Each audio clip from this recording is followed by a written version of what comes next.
Tapi sebelum itu, di sini kita akan menampilkan video wawancara saya dan teman-teman saya dengan salah satu korban yang pernah mengalami bencana banjir.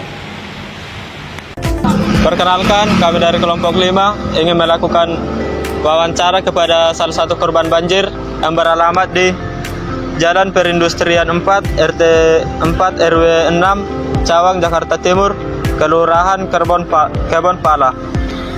Perkenalkan, nama saya Joseph Manurung, NPM 4324210015. Perkenalkan, nama saya Muhammad Bagas Pratama, NPM 4424210022. Perkenalkan, nama saya Muhammad Chandra Sugandi dengan NPM 4424210026 dari Fakultas Teknik. Perkenalkan, nama saya Lucian Hamida dengan NPM 4424210016.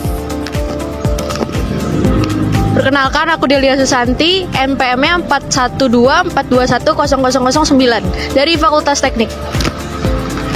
Perkenalkan, nama saya Rifki Nadira Zulair, NPM 4324210028 dari Fakultas Teknik. Baik, perkenalkan, nama saya Rafiuddin dengan NPM 11242102235 dari Fakultas Ekonomi dan Bisnis.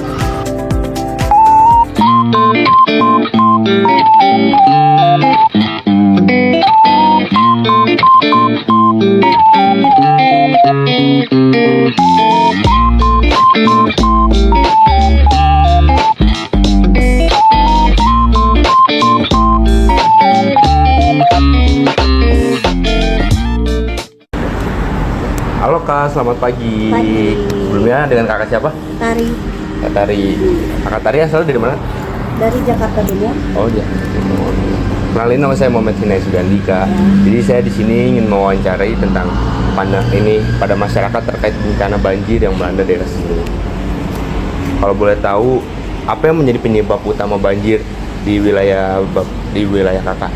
Penyebab banjir salah satunya adalah sampah yang selalu banyak warga yang buang sampah ke kali, terus suka ada yang buang kasur juga. Jadi karena curah hujan yang tinggi, jadi mengakibatkan banjir gitu di daerah kita. Siapa saja sih Kak korban dari banjir ini? Korbannya terutama keluarga saya, ayah ibu, terus tetangga saya, semua paling satu RT kena ya. Karena kan banjirnya cukup gede yang 5 tahun sekali itu. Jadi karena terus yang kena korban paling banyak ya di keluarga kita ada 7 orang. Sejak kapan sih Kak banjir ini udah mulai terjadi? Banjirnya itu udah lama ya, kalau di daerah Jakarta Timur sering terjadi, tapi kalau yang 5 tahun sekali ini terjadi 5 tahun sekali. Jadi 5 tahun sekali itu paling besar, paling gede. Itu tuh mencakup daerah apa aja daerahnya? Daerah Jakarta Timur paling ke Kelurahan Kebon Pala, tapi yang khususnya yang terdampak kena banjirnya yang daratan rendah, dataran rendah gitu. Iya. Di mana korban banjir pas saat dievakuasi gitu kalau boleh tahu? Kalau dievakuasi paling kita dapat dari gabungan tim SAR ya yang ngirimin kayak perahu karet. Tapi kan karena dari pihak keluarga saya kan saya punya lantai 2 ya, jadi kita nggak ikutin evakuasi harus kemana-mana. Paling kita di lantai 2 aja selama banjir. Lalu bagaimana keadaan desa setelah diterjang banjir nih Kak? Keadaan desanya itu lumpuh, kayak banyak lumpur. Karena kan banjirnya selama seminggu, jadi lumpurnya itu lumayan tinggi. Terus banyak sisa-sisa sampah di pinggiran kali sama got. Ada sisa-sisa barang-barang yang terendam banjir kayak kasur, sofa, gitu, lemari. Ini kayak banyak-banyak barang yang nggak tempat terbuang gitu. Aduh. Lalu kalau boleh tahu nih Kak, kira-kira tingginya tuh berapa meter sih Kak? Paling tinggi kalau 5 tahun sekali itu paling 6 meter sampai 7.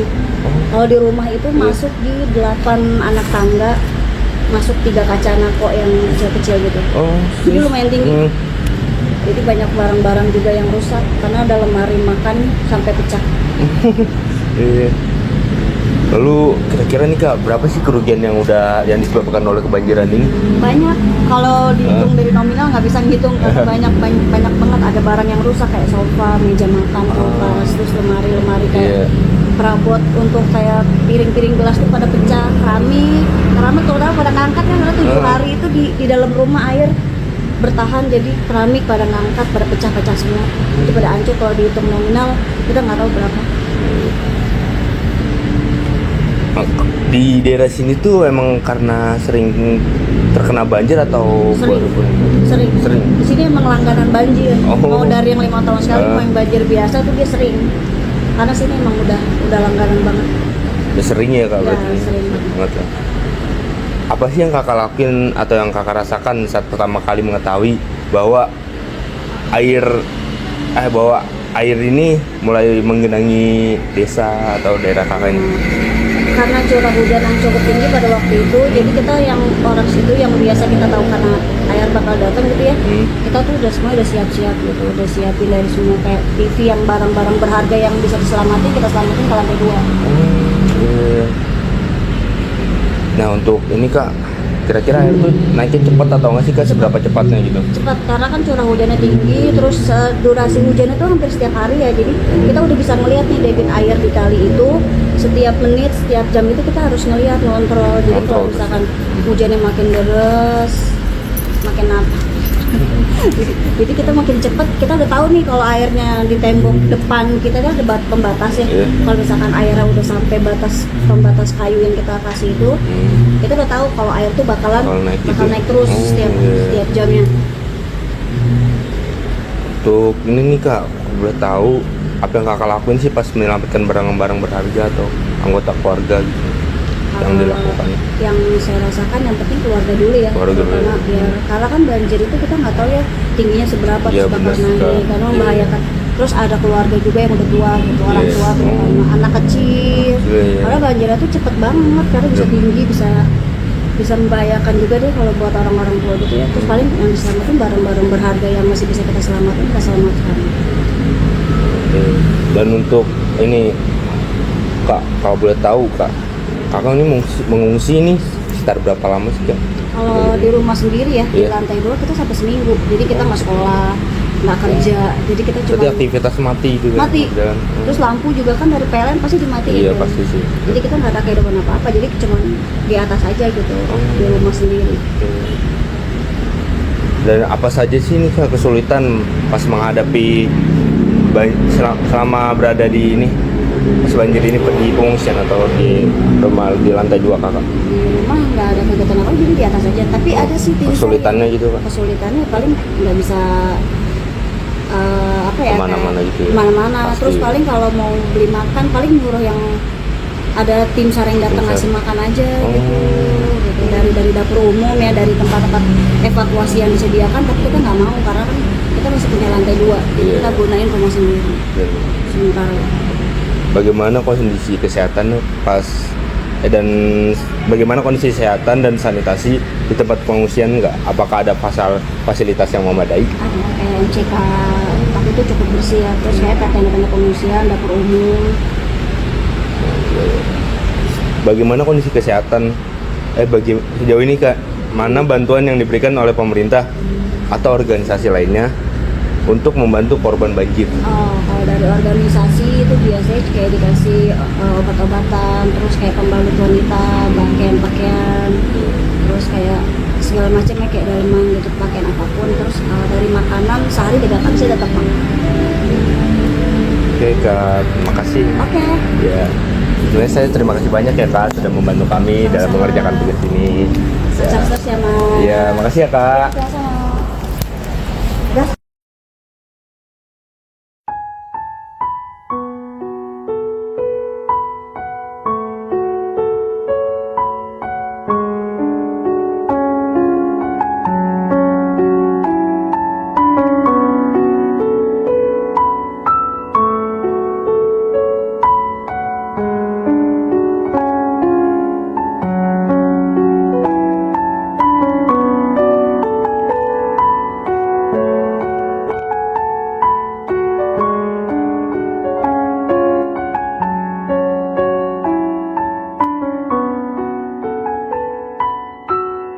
Gas ada itu.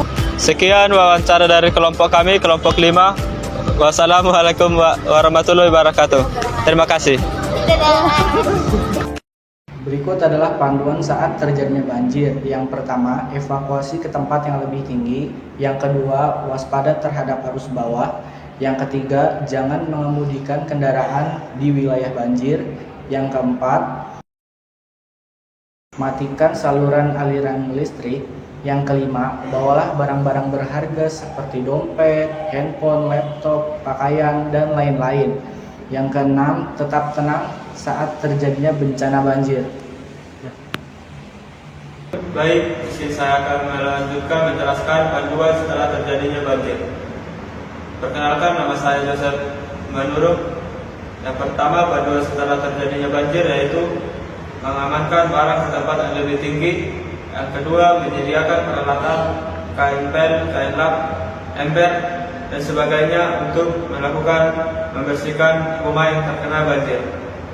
Yang ketiga, ikuti pengumuman lanjutan dari pihak berwenang yang ada di masyarakat.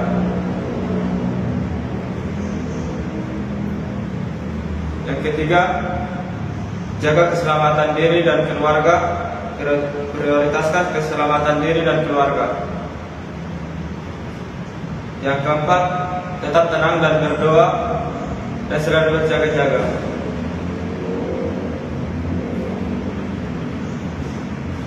Itu aja. Nah, dari hasil wawancara video tersebut, kita dapat mengetahui bagaimana cara mencegah banjir. Yang pertama yaitu kita dapat membuang sampah pada tempatnya.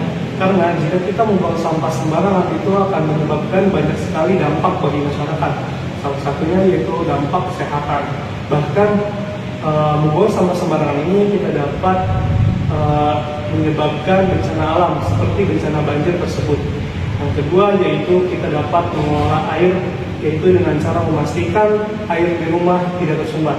Yang ketiga yaitu pemerintah mampu membangun infrastruktur seperti membangun tanggul atau waduk. Yang keempat yaitu kita dapat menghindari dari penebangan pohon, yang dimana penebangan pohon ini akan menyebabkan dampak erosi. Nah, yang terakhir yaitu kita dapat menggunakan teknologi ramah lingkungan untuk mengurangi dampak banjir. Terima kasih. Ya. Moral dari video ini yaitu banjir bisa terjadi kapan saja dan di mana saja. Oleh karena itu kita harus selalu waspada dan selalu menjaga kebersihan lingkungan dan tidak membuang sampah sembarangan. Selain itu kita juga harus mempersiapkan diri dengan pengetahuan dan persiapan darurat dalam menghadapi bencana banjir.